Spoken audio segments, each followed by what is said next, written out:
right.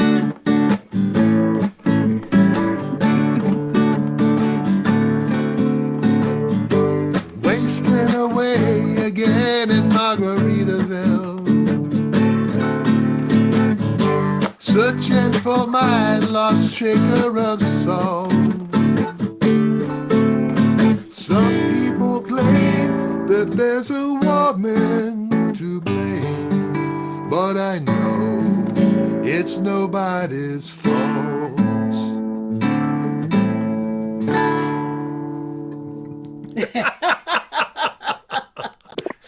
Love it. Yay! Okay, so in case you're wondering who this person is, if you can see her, this is Corinne Leau, who is a good friend of ours. Her husband's out on the balcony now. I think he's on another call. He was born in near Pago Pago. He's born in American Samoa. Yeah. American Samoa. Okay, a little tiny island, Fituta, Fituta, a little village in American Samoa. It's on one of the outer islands. And somehow, it's a long story, these two found each other, and they're married. And so this is the California girl. She also lived in American Samoa for many years, and then they just recently moved back here to St. George, of all places. And that's another story. But why she's here is because she was one of the greatest inspirations for me to finish this book that's been in process for over 20 years. So I'm very, very thankful that she's here. And when I met her, Barbara and I met the two of them, she was finishing her book, and so we were helping her with that. She said, "Are you writing anything?" I said, "Yeah." And there's her book, Ripples. Woohoo! We're muted. I can't hear me woohooing. So anyway, she's had quite a life, been around the world and done a lot of different things, but she's here now, which is really wonderful. Thank you. I'm going to kind of turn it over to her as a moderator, I guess, for this trip. Well, we're so excited to be here to celebrate the book. Traps is just come out in the last few days. I think I've gotten one of the first copies. I ordered it from Amazon, and you can get it. They're pretty quick to deliver there too. And it is wonderful. I had the pleasure of reading it prior to it coming out in hard copy in the early days of, I'm just finishing it. And it was a pretty exciting thing. I fell in love with the story and the characters and the setting. And that's why we're so excited about it finally being in print. Now, I have to say, Kirk, you got a letter in the mail. Yeah, I did. That very few authors, very few writers receive. Tell us a little bit about that. Well, I'm going to hold it up so you can see. Okay. It's a real letter from Trilogy Christian Publishing. And this is the kind of thing that authors live for. Is the day they receive a letter like this. Well, a letter that's positive. Says, "We've accepted your book." I see a lot of movies and hear a lot of friends saying, "Yeah, I got another rejection letter." But this was good. So I was... In fact, it's so good that I'm going to read it to everyone. We're going to share this. It says, "Hi, Kirk. We truly enjoyed reviewing your submission, and it is something we are interested in at TBN. You are a very talented writer, and your storyline is incredibly engaging." It really is. "Readers cling to every word of your text as they yearn to know what happens next to the lobster traps, and more importantly, to the characters, to Jack, to Eric, to John, as they navigate their family life.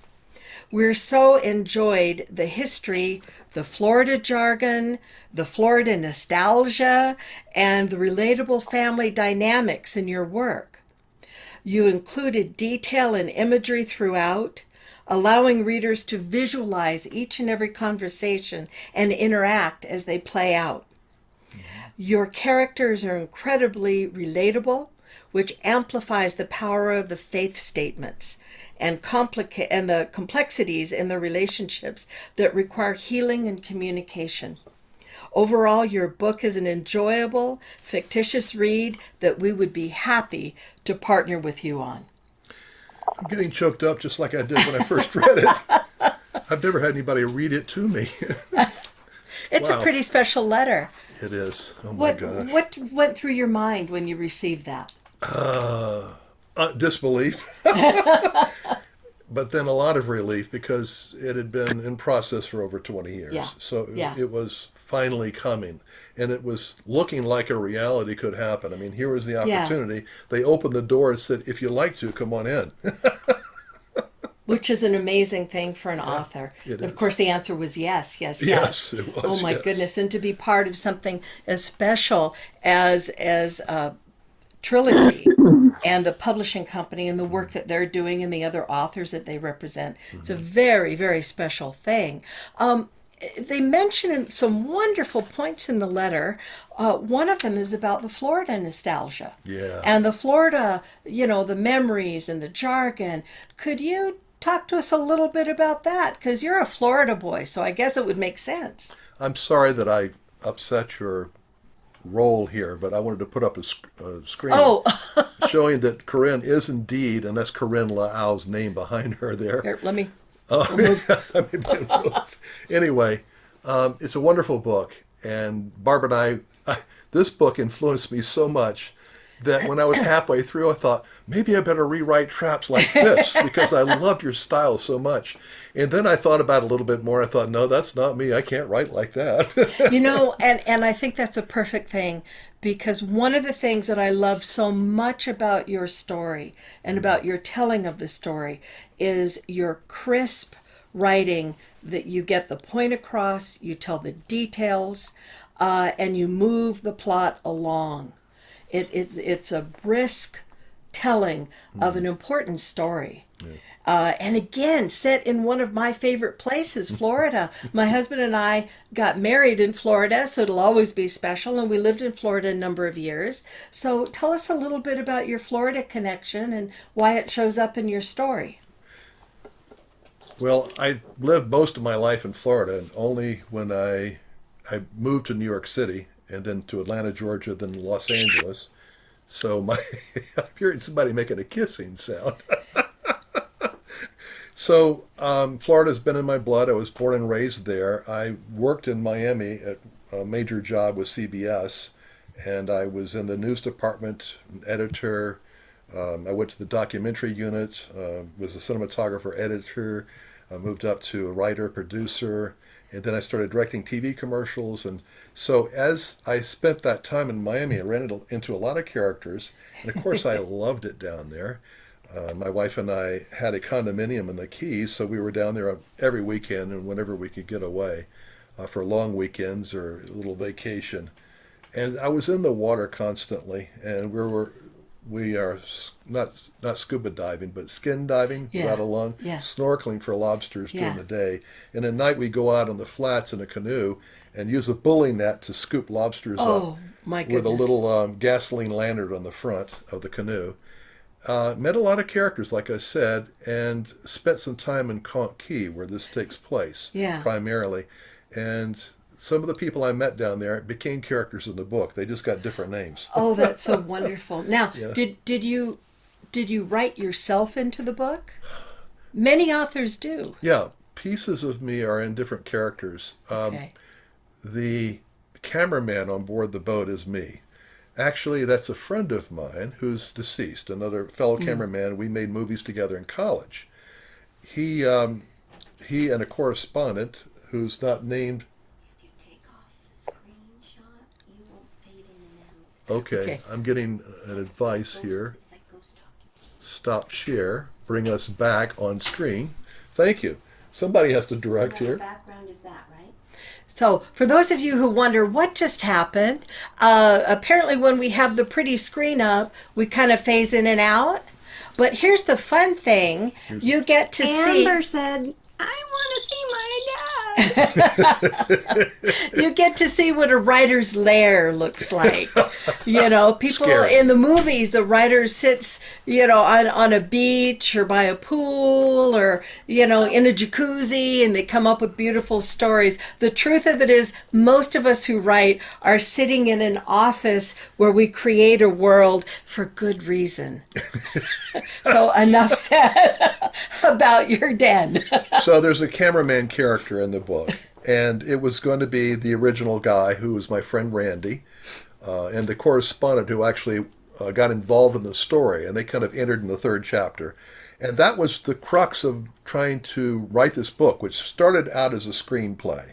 Wow. But then I realized that movies don't get made. At least back then, there were only 5 major studios. 50,000 scripts each year are submitted to the 5 major studios, and only about 200 movies got made that year. Wow. So the odds are really low. Yeah. Plus this, being around water out in the Gulf Stream, it upped the budget to about 3 times the amount.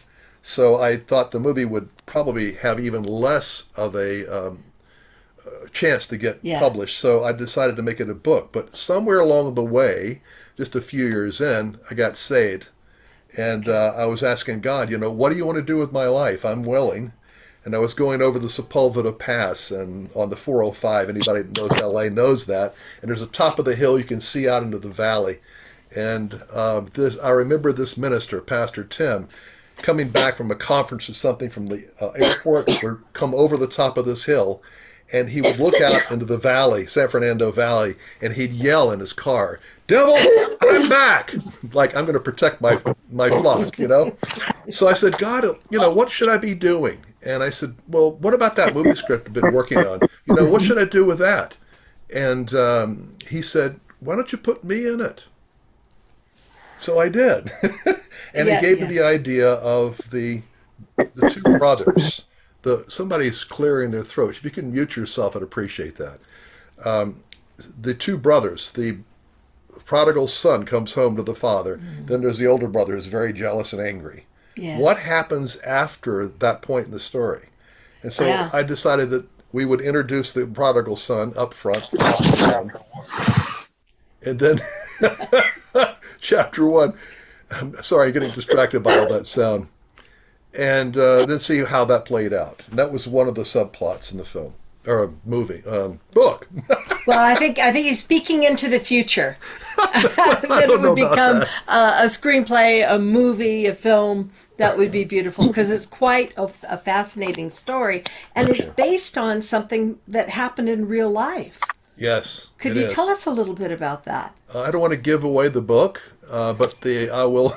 No, you must buy it for yourself from Amazon. I'll dance around a spoiler, okay? Okay, give us a spoiler. This is the historic thing that happened.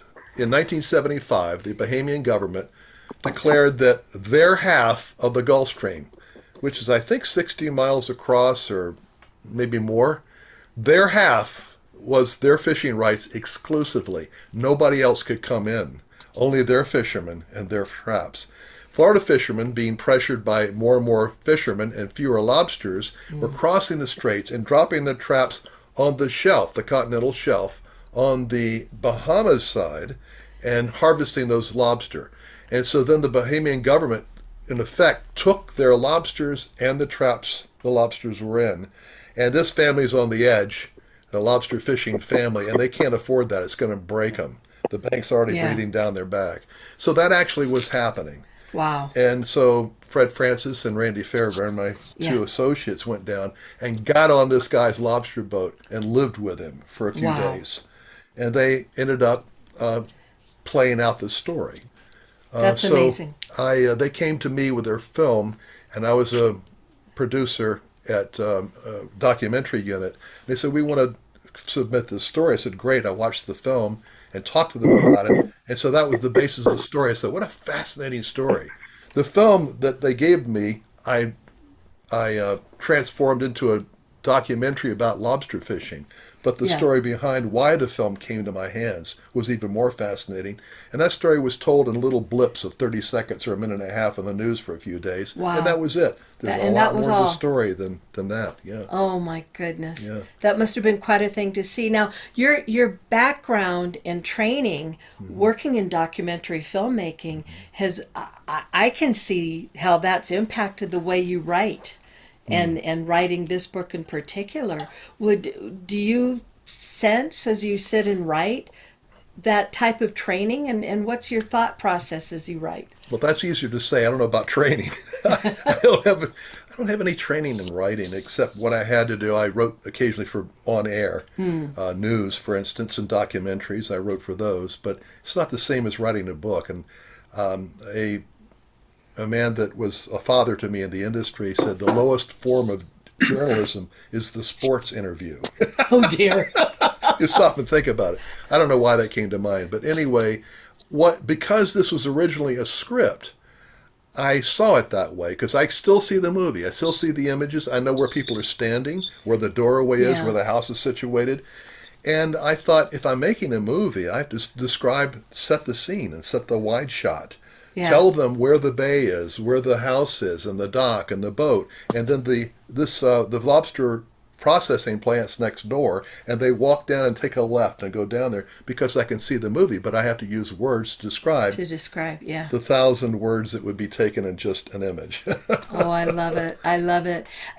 Your craft with the visuals really comes through in your storytelling. Thank you. It truly does, because there's a sense, as I was reading it, there was a sense of actually being there, and being there on the boat, and being there in the kitchen, and being there with these different characters that I don't always see in novels. I think you really captured that beautifully, and I can see that your perspective is that camera view, that eye focus, the visual. I can imagine that as you wrote it, you were in that world and just describing what you saw around you. It's a beautiful way to write. Thank you. That's just the way I have to write because that's my reference point. The advice that I got years ago from the guy that wrote Children of a Lesser God. His name escapes me, Mark something. Anyway, he said, write what you know. Yeah. And that's what you hear a lot, but he was right about that. And he said, you have to write for at least 7 years to get the junk out of your system and start writing good stuff. So I wrote this for over 20 years, so I'm way past the 7. No wonder it's so good. Thank you. Well, starting as a script, this is a little technical, probably Yeah. too technical. You have a scene, and you don't number it, but you say exterior docks or whatever. And those were sections, like scenes Yes. for the book. Yes. And I would write it all out, and then I go through and say, that doesn't work there. And I grab the whole thing on the computer and move it as a section. It was so easy because it was labeled as a section. It's so much easier to be able to do things with the computer than typewriter. Oh my goodness. Yeah. Yeah. Well, I was writing and producing with a typewriter. Oh, you're a very brave man. I would transcribe the interviews word for word, and then I cut them in strips of paper, and then I would lay them out the way it seemed to be best in line, to tell a story, and then I would type transitions and introductions, Yeah. put them on strips of paper, put them in between, and then go through it several times and keep switching the Oh my gosh. the strips of paper around. Yeah. So I had a script, then I'd paste them on pages. Things are Cut a little and easier paste. now. Cut. That's the original cut and paste. Yeah. So this is much, much easier. If you were to say what, like, the moral of the story, the message of your story, the bits and pieces that you would hope that someone reading this would walk away with, what would that be? Because I could see several different places that, oh my goodness, some really good points and some very special moments. But if you were to say, read my book and I hope you get this from it, Wow, What would that's it a be? very deep question. Yeah, it is. I'm almost going to disqualify myself and say it's only a beach read, but actually, it came from a point of I really believe in the goodness of people in general, and especially that they can support each other in a group, and that's what moves me the most about the film. And I'm getting choked up because this is real to me. Yeah. In that writer's chamber. Yeah. It was very real. Yeah. The early drafts of this were written in various Hawaiian restaurants. Barbara and I would go to Hawaii, and we'd have our second honeymoon for the third or fourth or fifth time.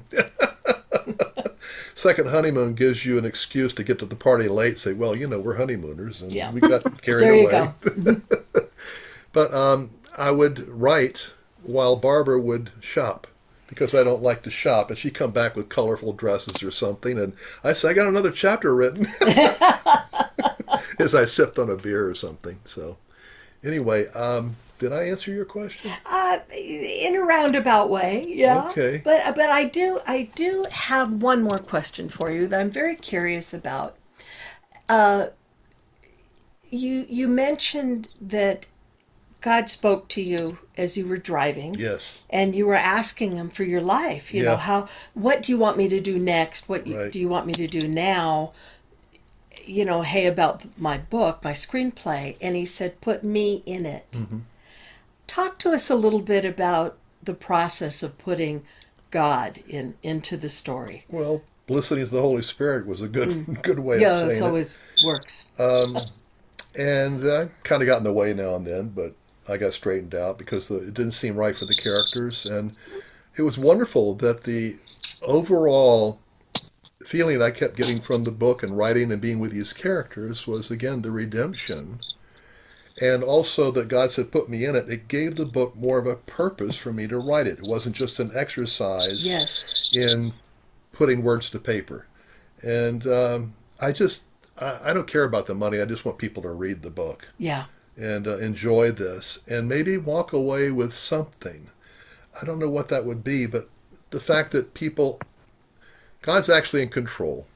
And my view of Christianity is that Christianity has to meet, it's like the rubber meeting the road. It has to be practical.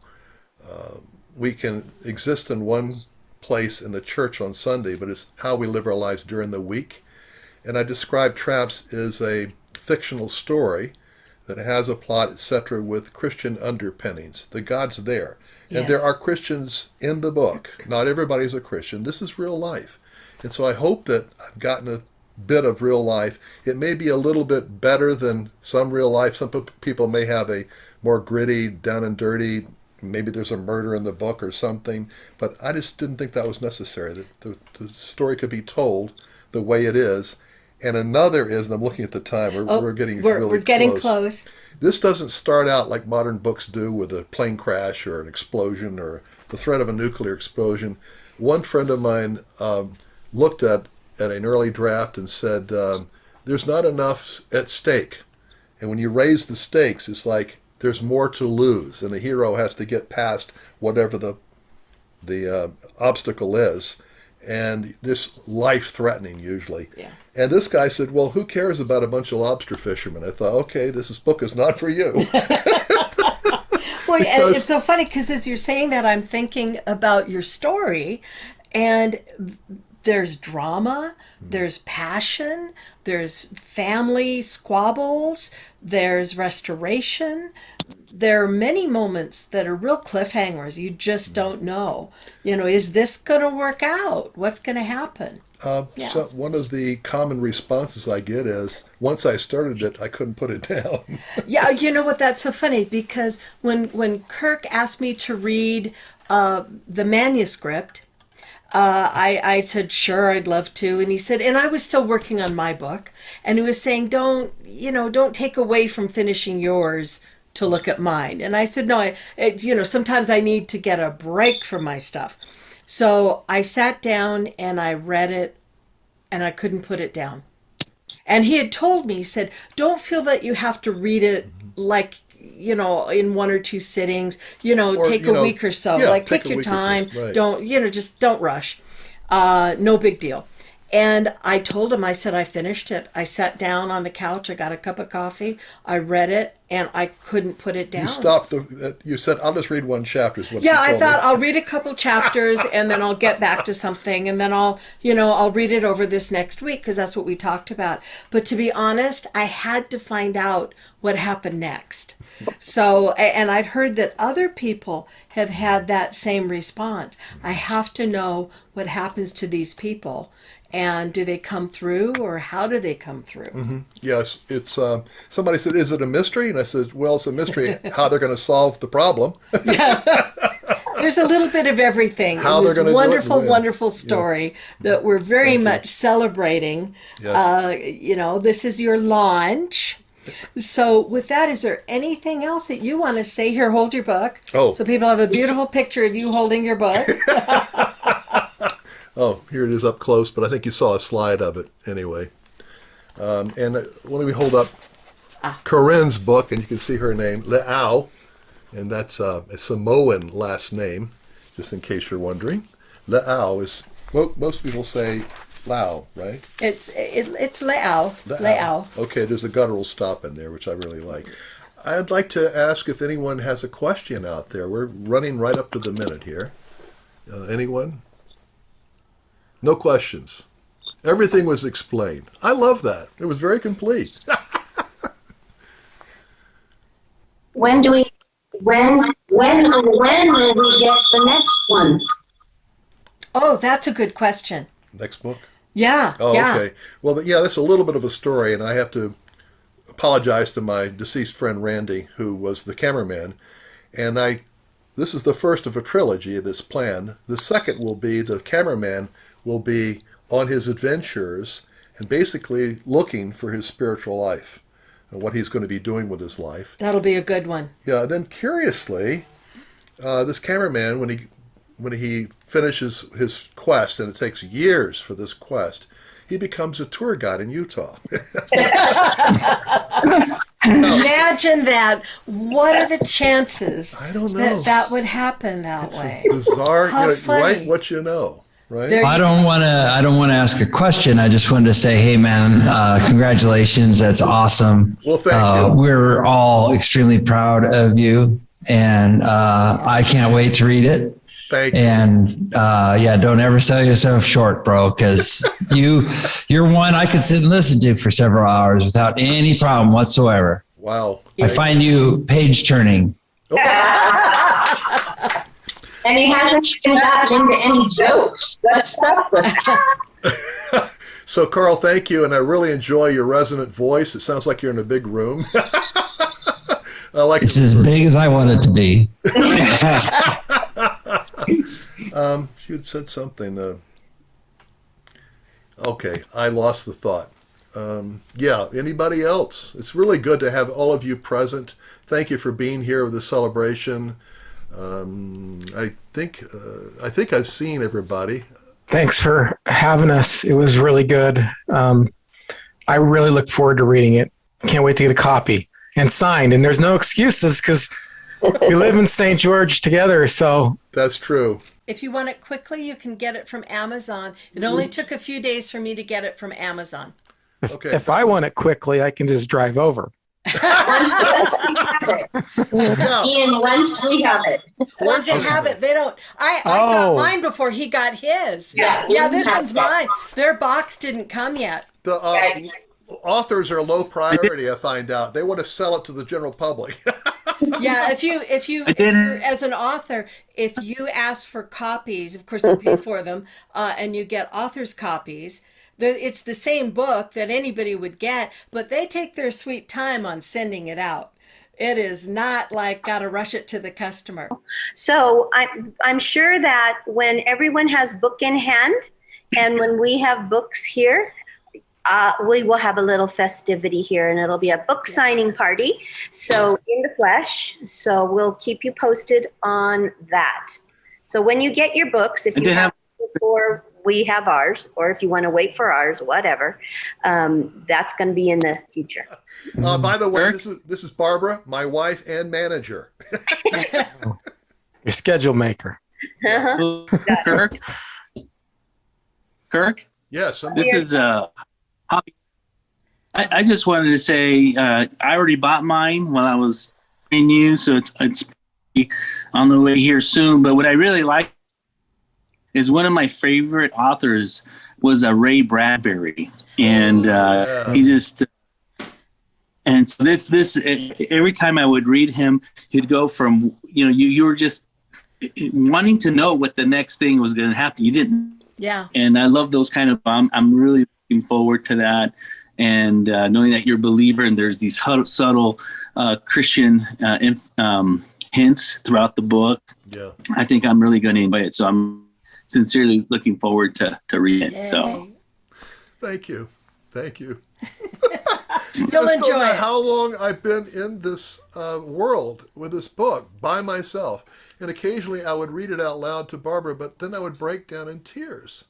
And I would, in a crucial scene, it was very close to my heart because, and with apologies to Randy, I was going to say, he was in the book, but then because of the trilogy, I had to put myself in his position. But I'm a cameraman. We made films together in college. We knew each other. So I mixed in his personality traits with my own, but described myself physically. So the second book will be part of the trilogy and flow. That's what I wanted to say. I'm looking forward to the second and the third book. Yeah. They're going to be Hey, wonderful. need both books on audio. It's in the makes. Sorry about that, but I like audio. I like to listen. I learn more. Okay. Okay. That's far off in the future somewhere. That's been really Thank good. you, Kirk. It's been really good Thank visiting you, Kirk. with you all. Thank you. Corinne, thank you.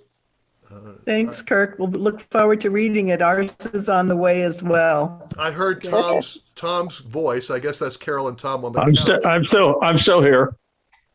Okay, that doesn't sound like you. Is that No, Tom that was Wagner? me, Linda, speaking. I know.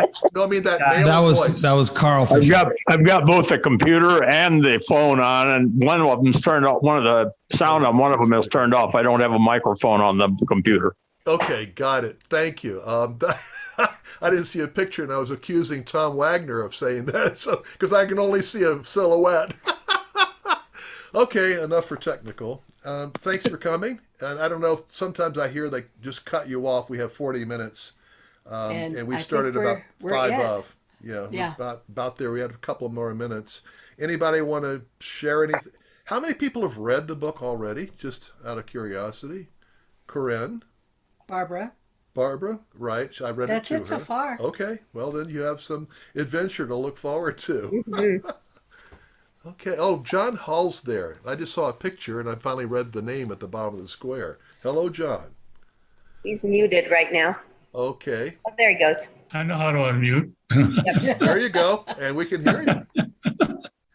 Yeah, I'm looking forward to it too. I read the sample on Amazon, and some good writing there, boss. Well, thank you. It was just like a 2 lines short of a really good, good laugh line. It's too bad. It just got cut off right there. I thought just another couple of sentences would have been fun. Okay. Well, I think that's it. okay. Hey, thank you so much. You can go back to your regular lives now, but also experience a fantastical life in the Florida Keys sometime in the near future. Yes. And I think you'll be, please give me some feedback, constructive or not, because there are a couple more books coming. So if you find that I have a weakness somewhere, then I'll work on it. But I really need your feedback. You're all good friends of mine. Thank you.